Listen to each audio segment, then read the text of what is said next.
atau 5 menit, 15 menit sudah cukup ya.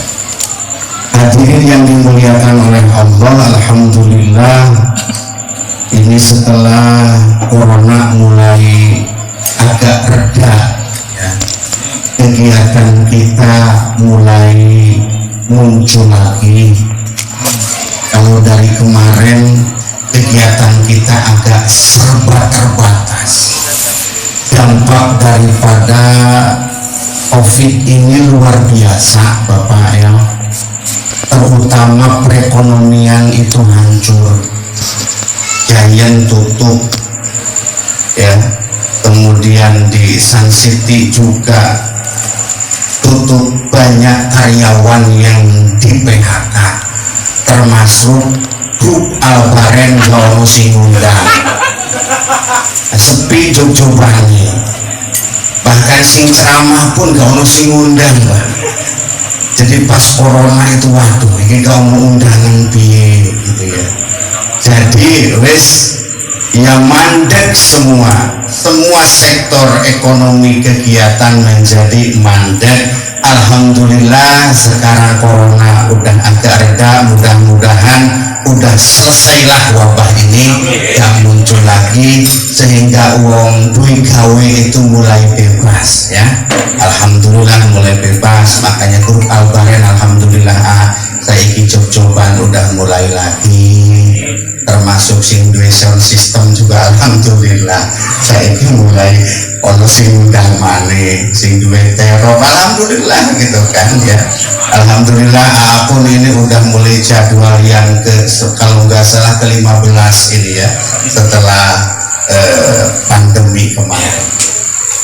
Hadirin yang dimuliakan oleh Allah, kalau kita melihat tentang sejarah khitan,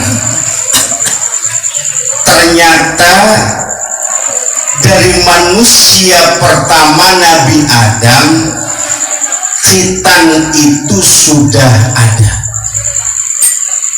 Ketika Nabi Adam diusir oleh Allah dari surga karena Nabi Adam melanggar, Siti Hawa melanggar, yaitu memakan buah berji ya.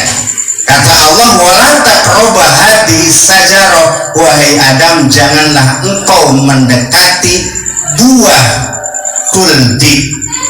Nabi Adam ternyata nggak kuat, Siti Hawa nggak kuat, akhirnya Siti Hawa memakan buah khuldi. Ketika Nabi Adam dan Siti Hawa melanggar aturan, maka diusir oleh Allah dari surga ke dunia. Dulu itu Nabi Adam ketika menjadi penduduk surga, tingginya luar biasa. Penduduk surga itu gede-gede.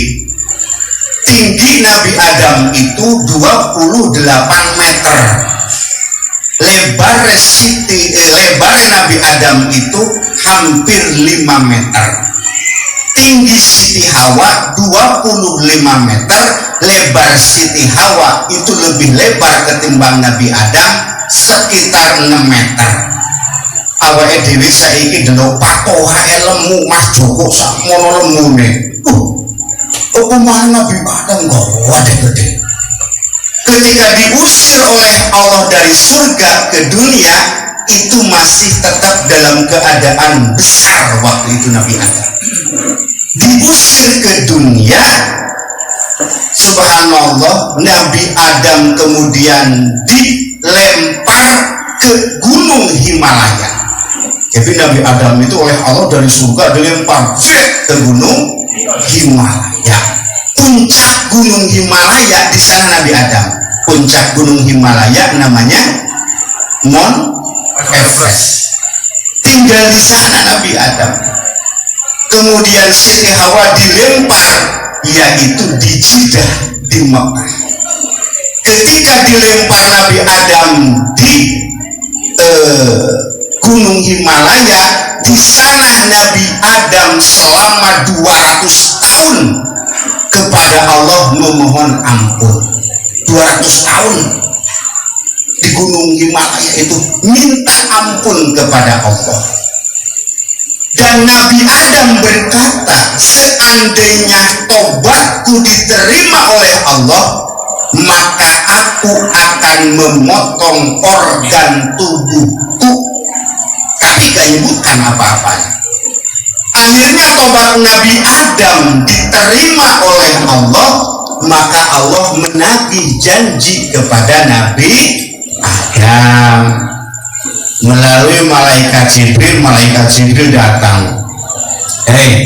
Kalau pakai bahasa Arabnya ya, bahasa Arabnya begini.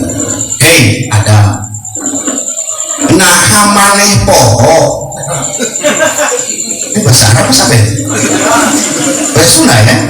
Oh, bahasa Sunda. Adam, apakah kamu lupa?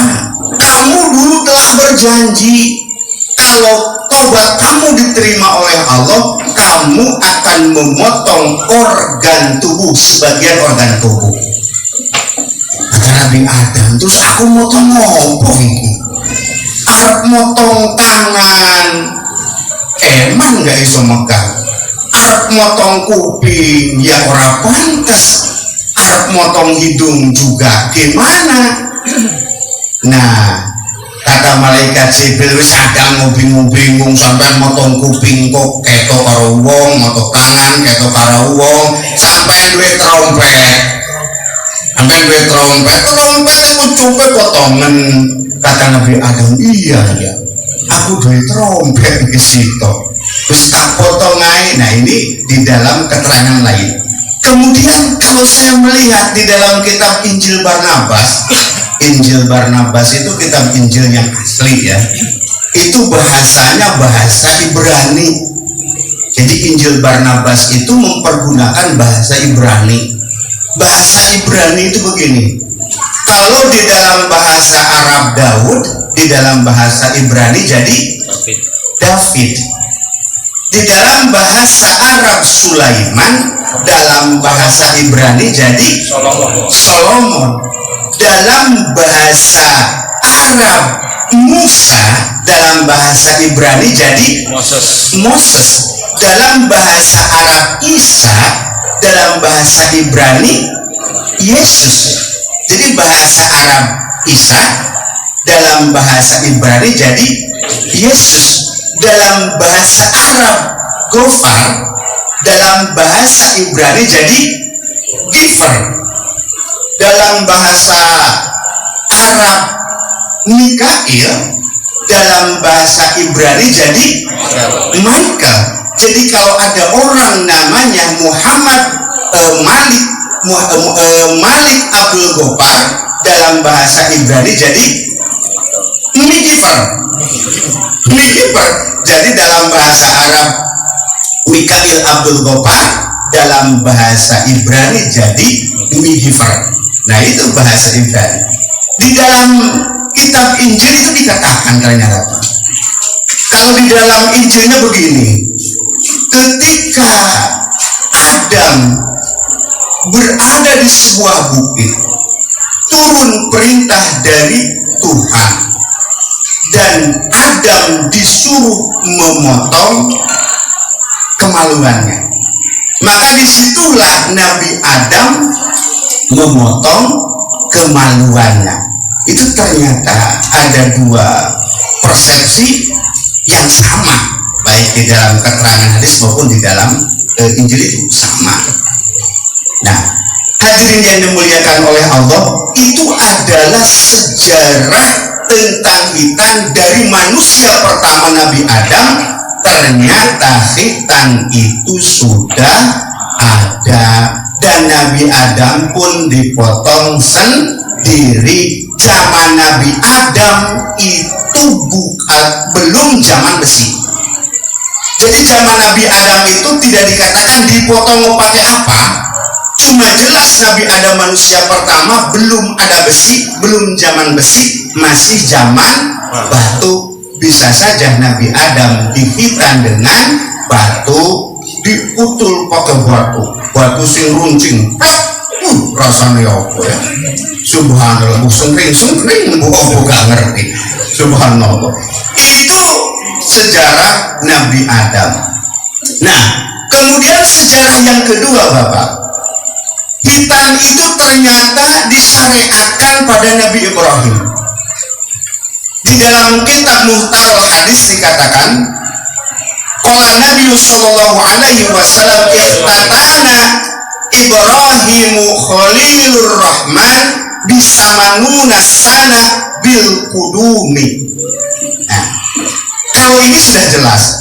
Ihtatana dihitan Ibrahimu Khalilur Rahman, Nabi Ibrahim kekasih Allah, bisamanuna sana ketika usia 80 tahun bil kudumi, memakai kudum. Kudum itu kalau di dalam bahasa Arab itu alat pertukangan. Jadi Nabi Adam ketika usia 80 tahun dihitan memakai alat pertukangan. Nah, kalau zaman Nabi Ibrahim ini sudah zaman besi, karena ada al-qodam, yaitu alat pertukangan. Pakai apa? Pakai pecok. Jadi Nabi Ibrahim itu dihitan sudah memakai pecok. Itu pun dipotong dewe usia 80 tahun. Subhanallah. Makanya apa paling bagus dihitan itu anak masih kecil. Masih kecil itu bagus ya, kalau mas bagus dihitan usia sekian itu. Subhanallah, sangat bagus. Jadi Nabi Ibrahim dihitan ketika usia 80 tahun. Subhanallah. Makanya Allah berfirman di dalam Al-Quran, Bismillahirrahmanirrahim.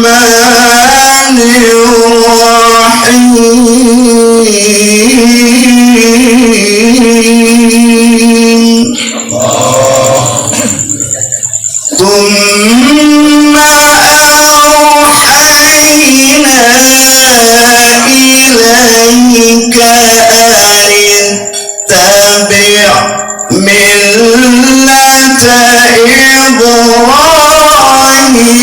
Ibrahim hanifa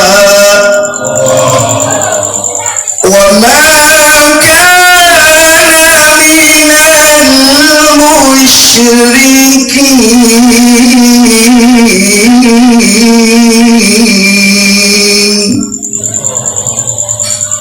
Mana sama kori tadi Pak? Sama kori. Dulu saya itu mondok di pesantren Kiai Haji Syahid di Bandung. Itu tempat mondoknya Kiai Haji Muammar Z.A. dan Kiai Haji Rumaydi. Saya ini ngapunten gini-gini juara kori internasional juara 2. Juara satunya Kiai Haji Muammar Z.A, juara keduanya saya. Dan kebetulan pas lomba itu pesertanya cuma 2 orang Pak. Cuma 2 orang. Subhanallah. Saya itu iling Pak ketika di pondok. Kata guru saya, kalau kamu pengen bisa kori, pengen pintar kori, kalau ada apa-apa itu perlu dikorikan. Coba dikorikan. Jalan-jalan apa ketemu yang kamu lihat dikorikan. Saya betul Pak. Jalan-jalan ke sawah. Di sawah itu ada kuntul. Kuntul tak korikan. Kuntul tasawat maburo. Kuntul di sawah maburo. Subhanallah. Itu enak gitu ya. Kalau kita isokori sembarang sing sholawat pintar-pintar, subhanallah, itu enak. Ini ahli-ahli sholawat, suaranya wena-wena. Hadirin yang dimuliakan oleh Allah, itulah tentang sejarah kita. Kemudian yang kedua, apa hikmah dari apa tujuan daripada khitan?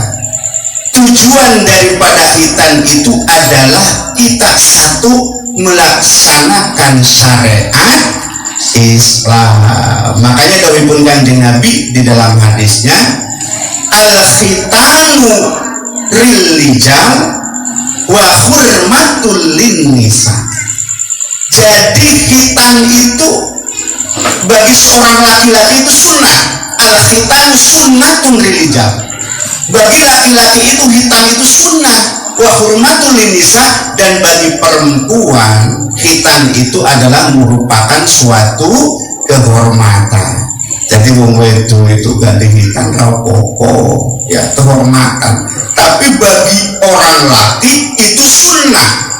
Tapi sunnah di sini itu menjadi suatu kewajiban dikarenakan korelasinya dengan masalah fikih. Orang laki itu kan ketika Nabi Ibrahim itu dia ketika melaksanakan sholat didatangi oleh malaikat Jibril. Kata malaikat Jibril, ya Ibrahim, tohirukum jasadukum. Kata malaikat Jibril, Ibrahim, bersihkan jasadmu. Nabi Ibrahim kaget, aku sudah bersih kok. Kata malaikat Jibril, ada yang baru bersih di dalam dirimu, yaitu belum dihitan. Jadi seorang laki-laki itu harus dihitan. Saya ingat dulu Pak, ketika saya SMA, saya itu privat ngaji, saya suka pergi ke masjid.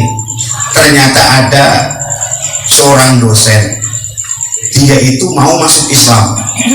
Akhirnya saya ketika SMA, mungkin kalau nanya ke orang tua dia sungkan.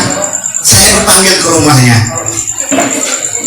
Ketika saya dipanggil ke rumahnya, mohon maaf Pak, ini saya mau nanya gimana, saya ini mau masuk Islam. Terus katanya kalau mau masuk Islam itu kudu dihitan dulu. Iya betul Pak. Terus saya gimana, udah tua itu dihitan. Bapak usianya berapa? Saya usianya 50, masih muda 50. Nabi Ibrahim aja 80 tahun. Oh gitu dah. Iya. Akhirnya dia masuk Islam, kemudian dia dihitan. Subhanallah. Saya antar ke dokter. Dok, ini saudara saya mau dihitan. Oh iya, usianya berapa? 50, beres. Cuma bingung ini hitannya ya apa wis tua. Tutupin pakai itu di pemaluan, dipakai kain, terus dipotong. Subhanallah. Dia seorang dosen, akhirnya cuti 15 hari nggak ngajar. Pas cuti 15 hari nggak ngajar, mahasiswanya bingung, iki Pak dosen kok kemana? Ternyata masih kedengaran, loh dosen mari dihitan. Ada mahasiswa ramu, dosen sih tas dihitan, jadi rame waktu itu. Subhanallah. Nah, hadirin yang dimuliakan oleh Allah, jadi hitan itu adalah merupakan suatu sunnah. Gak dihitan gak apa-apa, cuma kalau mau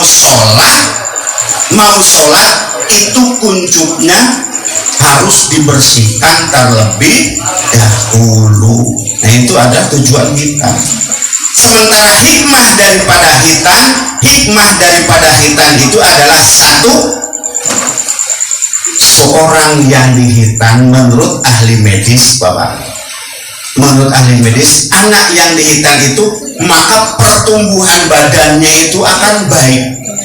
Ini Mas Yoga ini grup Albarem badannya lemuk, udah dihitan nanti bakal tambah lemuk kayak Mas Joko nanti ya, tambah lemuk kayak Mas Joko nanti. Sekarang udah lemuk, sudah dihitan tambah lemuk. Subhanallah. Oh kemana dulu grup Albarem, tiap malam kemana-mana. Subhanallah.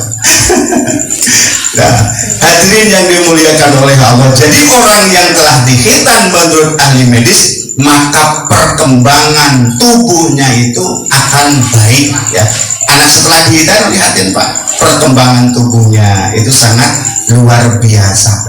Dan yang kedua hikmah daripada hitan, anak itu bakal merasakan kepasrahan diri kepada Allah. Karena gak sedikit Pak anak disuruh dihitan itu gak mau. Kalau Mas Yoga, katanya Mas Joko, dia itu dihitannya keinginan sendiri. Subhanallah, luar biasa. Berarti anak ini sudah pasrah ya, sudah siap menerima perintah dari Allah, menerima perintah. Karena tidak sedikit anak dihitan. Ayo Le, dihitan. Ada anak mau dihitan. Oh, kalau zaman dulu subhanallah, anak dihitan itu paling diiming-iming, kamu mau hitan, nah iya nanti uangnya banyak, karena biasanya anak dihitan kan dikasih uang gitu. Kalau sekarang anak-anak beda, nah kamu pengen dihitan, iya tapi nanti Pak kalau aku dihitan dibelikan HP yang baik. Sekarang ini anak-anak itu pasti HP. Dulu zaman PS itu PS sampai saya ngisi hitanan itu Pak, dulu anak-anak ketika ditanya kamu dihitan ingin apa, ingin dibelikan PS.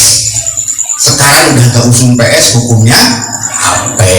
Subhanallah. Nah hadirin yang dimuliakan oleh Allah, cukup saja sudah jam 9 ya, kurang 1 jam ya. Mudah-mudahan ini alhamdulillah hujan turun ya, karena kita sudah panas suasana di Sidoarjo. Mudah-mudahan kita berharap kepada Allah wabah dari kampung kita, dari negara kita ini cepat-cepat hilang Bapak ya, sehingga kita ibadah sosialisasi dengan masyarakat diberikan ketenangan oleh Allah. Kita sudah bosan hidup ya terkurung, kita minta sama Allah mudah-mudahan kita diberikan kebaikan oleh Allah Subhanahu wa Ta'ala. Juga kita berdoa mudah-mudahan keluarga Pak Heru ya, Mas Yoga yang dihitan dijadikan anak yang soleh, anak yang taat kepada Allah, taat kepada kedua orang tuanya, dijadikan anak yang berguna, manfaat, nusa bangsa dan agama. Allahumma sholli ala sayyidina Muhammad wa ala ali sayyidina Muhammad walhamdulillahi rabbil alamin. Alhamdulillahi rabbil alamin hamdan syakirin, hamdan na'imin, hamdan yuafi ni'mah wa yukafi manzilah. Ya Rabbana lakal hamdu kama yanbaghi li jalali wajhikal karim wa 'azimi sultani. Rabbana hab lana min azwajina wa dhurriyyatina qurrata a'yun waj'alna lil muttaqina imama. Allahumma nawwir qulubana bi nuri hidayatika kama nawwartal ardu bi nuri syamsika abadan abadan bi rahmatika ya arhamar rahimin. Rabbana atina fid dunya hasanah wa fil akhirati hasanah wa qina azabannar. Subhana rabbika rabbil izzati amma yasifun wa salamun alal mursalin walhamdulillahi rabbil alamin. Al-Fatihah. A'udzubillahi minasyaitonir rajim. Bismillahirrahmanirrahim. Alhamdulillahi rabbil alamin. Arrahmanirrahim. Maliki yaumiddin. Iyyaka na'budu wa iyyaka nasta'in. Shiratal ladzina an'amta 'alaihim ghairil maghdubi 'alaihim waladdallin. Assalamualaikum warahmatullahi wabarakatuh.